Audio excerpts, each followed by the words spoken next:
ពីមុនគេហៅត្រីបឹងកញ្ឆែតឥឡូវคล้ายមកជាត្រីបឹងតួនវិញតើបងប្អូនតើមើលគ្រឿងផ្សំទាំងអស់គ្នាគ្រឿងផ្សំមានដូចជាគ្រឿងគល់ស្ក្រៃបុកហើយសណ្តែកដីម្ទេសឆ្អើរតួនត្រី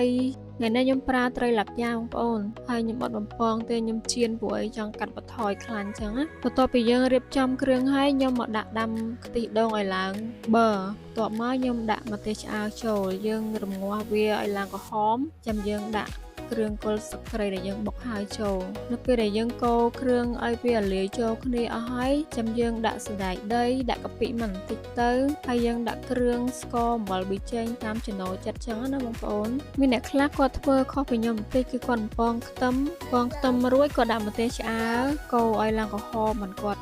ចាក់ខ្ទិះដូងប៉ុន្តែសម្រាប់ខ្ញុំធ្វើអញ្ចឹងទេខ្ញុំចាក់ខ្ទិះដូងហើយមកខ្ញុំដាក់ម្ទេសឲ្យកូរឲ្យឡើងក្រហមមកខ្ញុំដាក់គ្រឿងដាក់អីចូលបន្ថែមម្ហូបនេះថ្ងៃនេះខ្ញុំធ្វើយ៉ាងតំណងដែរប៉ុន្តែផ្លិចទឹកដោះគោស្រស់ចឹងទៅរៀងស្ទើរជាតិបន្តិច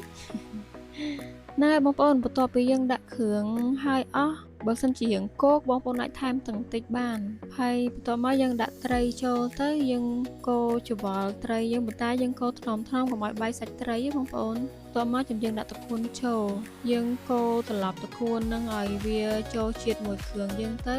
នឹងឆ្អិនហើយបើសិនជាបងប្អូនខ្លាចបែកសាច់ត្រីបងប្អូនអាចដួសសាច់ត្រីនឹងចេញសិនរួចហើយយើងត្រឡប់ទឹកពួននឹងឲ្យឆ្អិនទៅជាការស្រេច